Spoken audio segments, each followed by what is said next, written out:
MicheleMortensen. I call myself the lady comic. And for years, I was the nice, polite, sweet lady that helped everybody out. And you know what I've discovered after all this time? Being a lady sucks. If they made a movie about my life, it would be called Too Fucking Nice. It wouldn't be a chick flick, it would be a dick flick. And I think all of this niceness has started to warp my brain because I've been doing a lot of acting lately. And I've been offered all these strange parts. I've played a homeless woman, a crazy cat woman, a woman who strangles somebody, a woman who actually kills somebody. Just landed a role as an alcoholic, abused wife.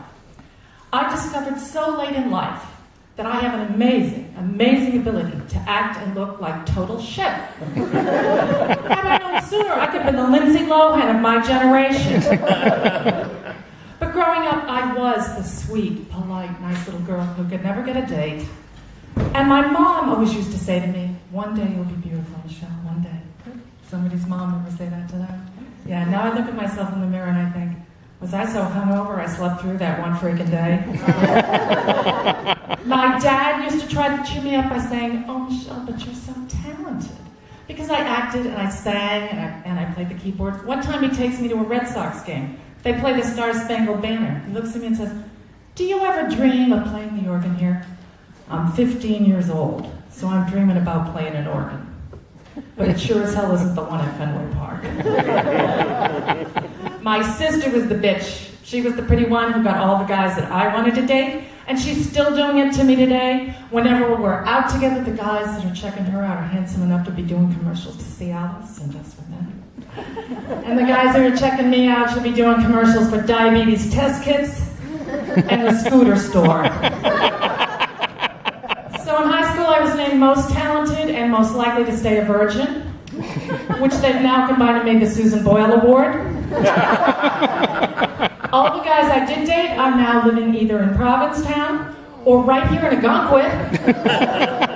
But here's the saddest story. One time I dated this black guy and I really, really liked him. Thought he might be the one. But he had a foot fetish, kept wanting me to suck his toes. And I'm lactose intolerant.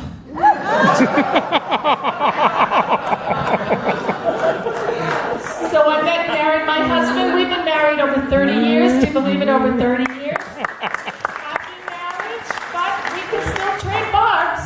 I mean, we were just down in Orlando. I asked him to take me to SeaWorld. I wanted to see Shamu's buddies. Honey said if I wanted to see a killer whale, I'd just watch you get out of the hotel pool. So I went myself, and you know what I learned? Whales only mate once a year. And I'm sticking to the schedule. But we've been through a lot together, including living 20 years down by the Jersey Shore. He was an executive with the Fortune 500 company, but unfortunately he was let go before all those dudes got those huge bonuses like with the bailout. I gotta tell you, 8 years later, that bailout thing still pisses me off because I knew some of those guys. They should have called it the Viagra bailout because it went straight to a bunch of useless dicks. But I was not the greatest corporate wife.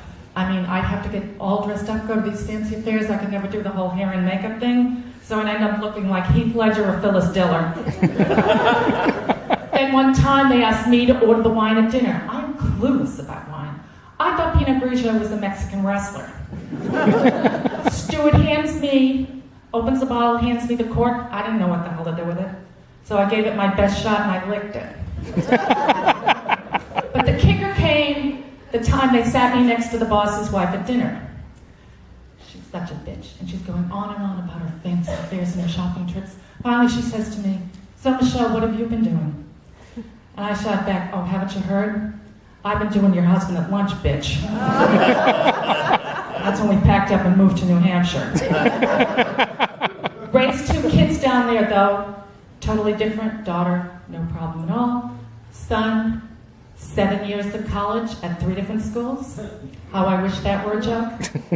Finally graduated from this place called Floundering U. Maybe some of you have heard of it. Yeah, some of you have. Got his BFA? No, not a Bachelor of Fine Arts, a Bachelor of Fucking Around. Still doing it. Every year, my birthday, Mother's Day, I know exactly what to expect. There'll be no card, no present, just a phone call from a cell phone that I pay for. He's an artist, so he always has a gift that isn't quite done. So I tell him to stick it in my casket where the rest of the shit he hasn't finished. At the rate Brady's going, they're going to have to bury me in a double wide. Daughter, she's great, but she's always teasing me because I'm not cool. I'm the oldest one here. I try, but I can't do it. For the longest time, I thought crystal meth was kind of jewelry. She took me to a martini bar. I didn't get it. What are this? Watermelon martinis, key lime martinis, pineapple martinis. She says, what do you think, Mom?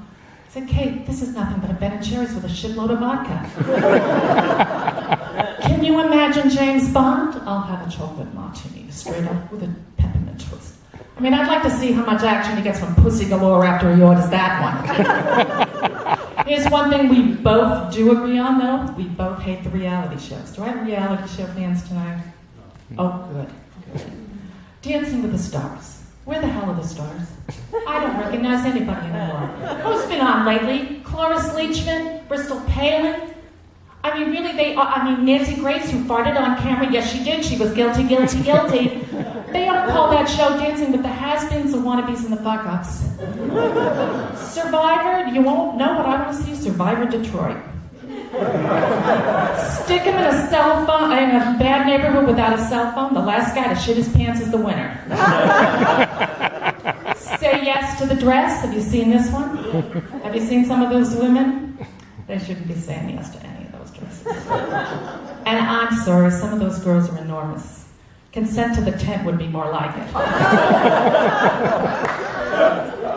And as long as the Kardashians keep pushing out little Kardashians, they're going to ask us to keep up with them, right?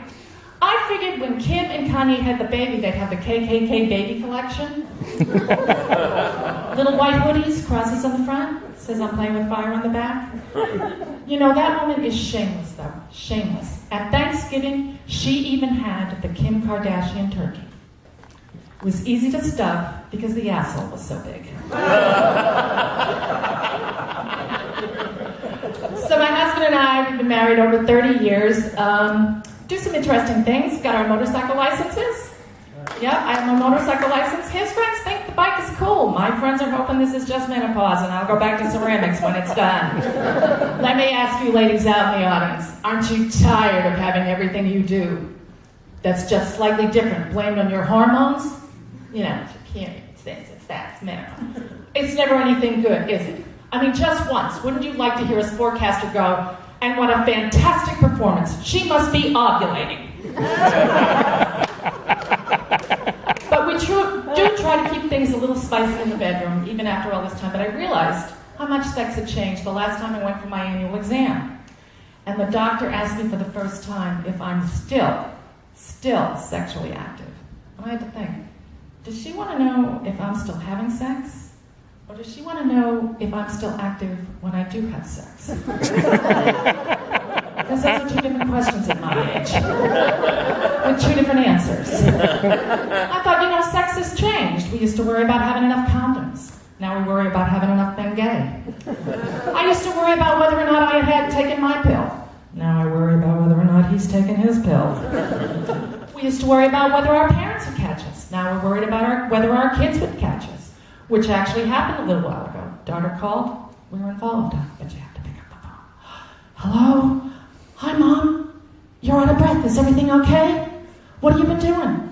Couldn't think of that. Oh, playing checkers. Your dad was just about to jump me. She says, well, do you want me to call you back? And I go over and say, no, that's all right, Kate. I think the game is just about over anyway. So anyway, I'm sad to say, though, there is a new little girl in my husband's life. Champion Bloodlines female golden retriever Luna. Spoiled, rotten dog people, I hear them. Whenever we go away, he puts her in All Dogs Gym and Inn, which is like a doggy Hilton. So she gets a doggy biscuit on her pillow at night. He puts me up at a Motel 6. You don't want to know what's on your pillow at night on a Motel 6. Champion Bloodlines. So we feed her nothing but the best. She gets premium dog food with human-grade ingredients. Then if she wants a snack, she goes out and eats poop in the backyard. Took her to a dog shrink to try to fix that problem. $200 for the shrink. What does the shrink tell him? Pick up the poop before she eats it. That's true. But here's the kicker, and I'll leave you with this. Supposed to be my dog? No. Her dog. It's his dog. Every week he takes her to agility class. You've probably seen this, where they go up and down the ramps, through the weeds, through the tower. Calls me up every week after class and brags about the dog. Lily did this, she did that, she ran so fast, she was this. I'm thinking, what the hell's up with this guy? He wasn't a soccer dad, he wasn't a Little League father, and he sure as hell doesn't brag about me this way. Then one day it dawns on me. Middle-aged man who finally has a female who will jump through hoops for him. Because this bitch doesn't. And that's my time. Thank